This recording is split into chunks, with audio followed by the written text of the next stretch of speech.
Imagine this. You're at a party, you're talking to somebody you've just met, and you're having a good time, you're connecting. And then they ask you the dreaded question. So Anthony, what do you do? And then this response, right? Like, oh my God, what do I say? Should I brag about this? I sound so awkward.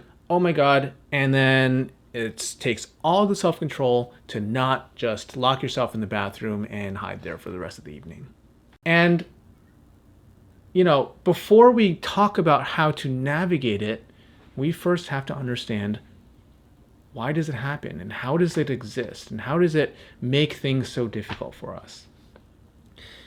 And I think it's actually more useful to talk about something related before we talk to imposter syndrome, because imposter syndrome is the feeling of like, oh my God, they're going to find me out. I'm such a fraud. I don't belong here, right?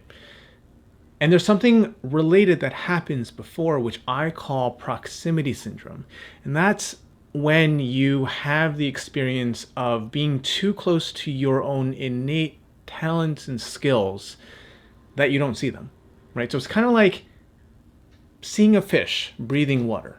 And if you imagine like being a human and saying to the fish, oh, well, Mr. Fish, it's so cool that you breathe water. I could never do that. Can you imagine saying that? The fish would probably look at you and be like, I don't know, bro. What's wrong with you that you can't? Like, where are your gills, right? Because for the fish, it's so obvious. It's not even a question. It just has gills, and that's how it is. And there's nothing special about that. And what's wrong with you that you breathe air, right? So think about that for a sec.